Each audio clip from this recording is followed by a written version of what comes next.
All about tomorrow family में आपका welcome है। दोस्तों, सोचिए कि आपके अंदर एक बैटरी है जिसमें आपकी पूरी एनर्जी स्टोर होती है। हर सुबह जब आप उठते हैं तो आपकी बैटरी 100% चार्ज होना चाहिए ताकि आप अपने पूरे दिन के कामों को अच्छी तरीके से कर सकें। रात तक आपकी बैटरी के लेवल लगभग 10 से 15% तक हो जानी चाहिए, जैसे कि आप रात में ऐसे शांति से सोकर फिर से चार्ज कर सकें। लेकिन आजकल हम सबके साथ यही प्रॉब्लम होती है कि ऐसा नहीं होता। सुबह उठते ही हम अच्छी तरीके से नहीं सो पाते, इसलिए हमारी एनर्जी लेवल पहले से ही 50% तक कम हो जाती है। फिर हम फोन यूज करते हैं, ब्रश करते हैं, तैयार होते हैं और नाश्ता करते हैं। इन सब कामों के बाद आपकी बैटरी लगभग 10% और खत्म हो जाती है। अब बाकी 40% में आपको पूरे दिन का काम करना होता है। शायद आपको ट्रैवल करना पड़े, स्कूल या कॉलेज जाना पड़े, या आपको अपने ऑफिस में 8 घंटे की शिफ्ट में काम करना पड़े। लंच टाइम तक आने तक आपकी बैटरी लेवल सिर्फ 20% बच जाती है। हमारा मन हमें चार्ज करने के लिए इंडिकेट करता है और हमारा सिस्टम हमें लो पावर मोड में बदल देता है। तो हालांकि आप जागे रहते हैं, लेकिन फिर भी आपके सारे फंक्शन काम नहीं कर रहे होते। आपको बहुत नींद आती है और आप पूरी तरीके से आलसी फील करते हैं। आप बहुत थक जाते हैं और छोटे काम भी आपको बहुत भारी लगते हैं। आपको कुछ भी काम करने की इच्छा नहीं होती, और ये बात एक दिन की नहीं होती है। ये आपके साथ लगभग हर दिन होता है और बार बार होता है। अगर आप जल्दी से अपनी डाइट को खत्म करना चाहते हैं तो आपको अपनी बॉडी के एंटी टायर्ड न्यूरोट्रांसमीटर को एक्टिवेट करना होगा। आपने अब तक कई हार्मोन्स और न्यूरोट्रांसमीटर के बारे में सुना होगा, जैसे डोपामिन, सेरोटोनिन, मेलेटोनिन और अलर्टनेस न्यूरोट्रांसमीटर। इन सभी का एक ही काम होता है। अगर कोई भी चीज़ आपको ज़्यादा चौकस कर रही है या जिसमें आपको मज़ा आ रहा है, तो ये आपकी बॉडी में ऑरेक्सिन ए को इंक्रीज कर रहा है। आपकी एनर्जी लेवल को बढ़ाने के लिए आपको ऑरेक्सिन ए को ठीक से ऑप्टिमाइज करना सीखना होगा। आइए हम जानते हैं 5 तरीके जिसकी वजह से इतना इशू होता है और आप हमेशा टायर्ड फील करते हैं। Number 1, poor diet. सबसे पहले आपको अपनी डाइट को इंप्रूव करना होगा। कंप्लीट डाइट एक स्टडी के अनुसार लो ग्लूकोज के कारण जारी होता है, और जब हमारी बॉडी में ग्लूकोज बढ़ता है तो ये एक सिग्नल रिलीज करने से रोक देता है। कार्बोहाइड्रेट्स जैसे white rice, white bread, potato, fast food और शुगर वाली फूड आइटम्स, ये सभी ग्लूकोज के मुख्य सोर्स हैं। ध्यान दें कि जब आप ज़्यादा कार्बोहाइड्रेट वाला फूड लेते हैं तो आपकी एनर्जी लेवल कम हो जाती है, क्योंकि कार्बोहाइड्रेट्स आपकी बॉडी में ऑरेक्सिन ए को रोक देते हैं। लेकिन इसका मतलब यह नहीं कि आप दिन भर कार्बोहाइड्रेट नहीं खा सकते, वरना आप थका हुआ फील करेंगे। इसीलिए अपनी डाइट में एक ऐसी चीज़ शामिल करें जो कार्बोहाइड्रेट के ऑपोजिट काम करती है, जैसे प्रोटीन। एक स्टडी के अनुसार प्रोटीन में मौजूद अमीनो एसिड बॉडी को ट्रिगर करता है और इसके बाद वो रिलीज होने में हेल्प करता है। प्रोटीन में अवेलेबल अमीनो एसिड कार्ब्स को ऑरेक्सिन को सप्रेस करने से रोकते हैं। इसका मतलब है कि आप हाई प्रोटीन डाइट फॉलो करते हैं, जिसमें आप कार्ब्स से ज़्यादा प्रोटीन वाले फूड खाते हैं, तो यही आपकी एनर्जी लेवल को बढ़ाएगा। लेकिन यहाँ एक सावधानी है। मान लीजिए कि आप दुनिया की सबसे अच्छी डाइट फॉलो कर रहे हैं, हाई प्रोटीन क्लीन भोजन खा रहे हैं, लेकिन अगर आप ज़्यादा खाने लगते हैं तो यह टायर्डनेस को बढ़ाता है। Number 2, over eating. खाने से हमें एनर्जी मिलती है, लेकिन अगर आप फूड के बाद भी बहुत आलसी फील कर रहे हैं तो इसका मतलब है कि आपने ज़्यादा खाया है। हम शायद ये समझते नहीं, लेकिन खाने से आपकी बॉडी को कई काम करने पड़ते हैं जिसमें बहुत सारी एनर्जी खपत हो जाती है।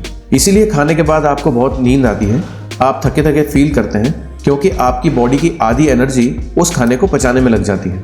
एक स्टडी के अनुसार एवरेज एक व्यक्ति दिन में 15 घंटे कुछ न कुछ खाता है। अर्थात सुबह उठने से रात को सोने तक हम कुछ न कुछ खाते रहते हैं, जो एनर्जी लेवल को कम कर देता है। इसका सबसे अच्छा सॉल्यूशन यह है कि भूल जाएं कि नाश्ता है, दिन का खाना है या रात का डिनर है, इस जैसी कोई चीज़ है।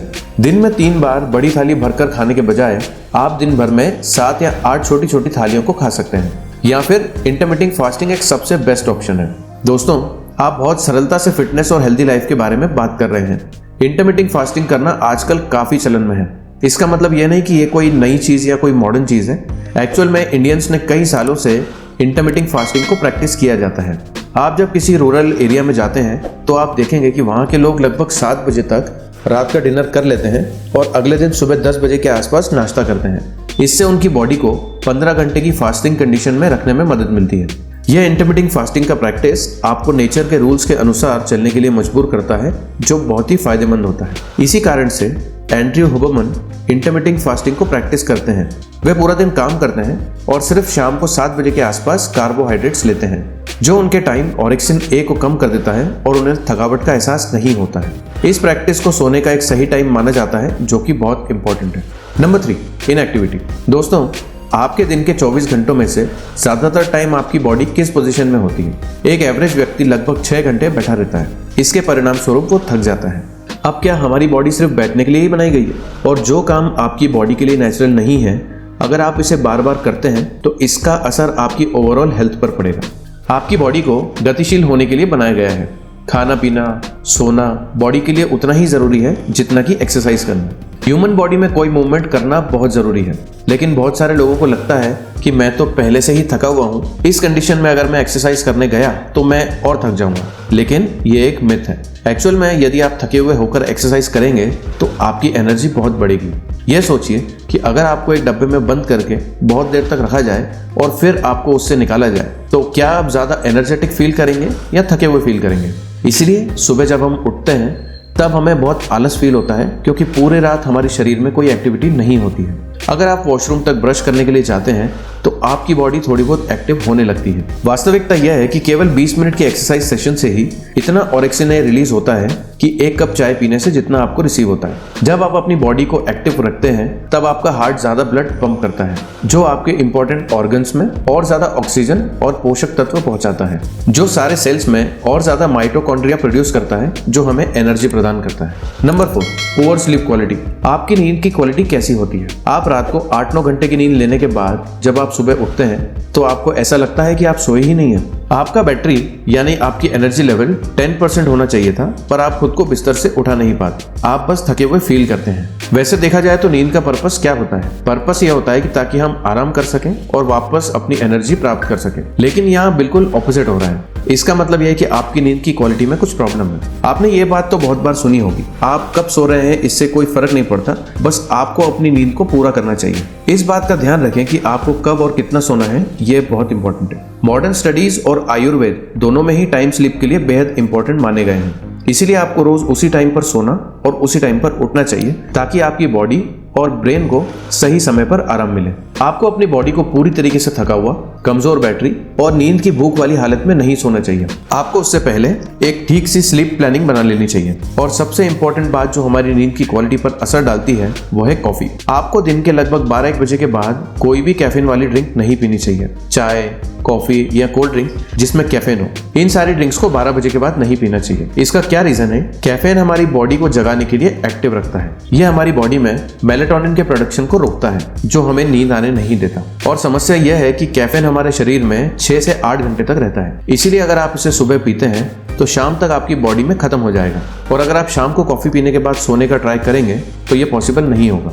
इसीलिए दिन के 12-1 बजे के बाद कैफीन कंज्यूम ना करें, तो रात में अच्छी नींद आने की बहुत प्रोबेबिलिटी होगी। और जब आप अच्छी नींद लेते हैं तो अगले दिन जागने में सुविधा होगी। आपकी बैटरी पूरी तरीके से चार्ज हो गई है और अगर आपको थकान और सुस्ती फील हो रही है तो कुछ और भी कारण हो सकते हैं। Number 5, stress. आप सोच रहे होंगे कि हम वह सभी चीजें कर रहे हैं जो आपने अभी कही हैं। हमारी फूड डाइट भी अच्छी है, सोने का टाइम भी ठीक है, हम एक्सरसाइज भी करते हैं, लेकिन फिर भी हम थके हुए और सुस्त फील करते हैं। तो या तो कोई आपको मेडिकल कंडीशन है और आपको डॉक्टर से जांच करानी चाहिए, क्योंकि थकान का एक कारक हो सकती है, या फिर आप बहुत ज्यादा स्ट्रेस लेते हैं। जब भी आप बहुत ज्यादा सोचते हैं, खुद को मेंटल प्रेशर देते हैं और उदास फील करते हैं, ये सभी भावनाएं आपकी सारी एनर्जी को खींच लेती है और आपको थका देती है। इसीलिए रात में आपको नींद नहीं आती, आप खाना नहीं खाते, एक्सरसाइज करने की इच्छा नहीं होती, तो एनर्जी कहाँ से आएगी? कभी कभी हमारी कम एनर्जी का रीजन हमारी बॉडी से नहीं, हमारे दिमाग से भी होता है। इसलिए जितना पॉसिबल हो स्ट्रेस से दूर रहें, ध्यान रखें, जर्नलिंग करें, उन लोगों के साथ टाइम स्पेंड करें जिनके साथ आपको अच्छा लगता है। वे काम करें जिसके बाद आपको एनर्जेटिक फील होता है और बस आपकी थकान और सुस्ती खुद ब खुद खत्म हो जाएगी। वैसे अगर आप लाइफ में आगे बढ़ना चाहते हैं तो सब्सक्राइब बटन पर क्लिक करके थोड़ा प्यार दिखाना ना भूलें और कमेंट करके बताएं इस टॉपिक के बारे में आपकी राय।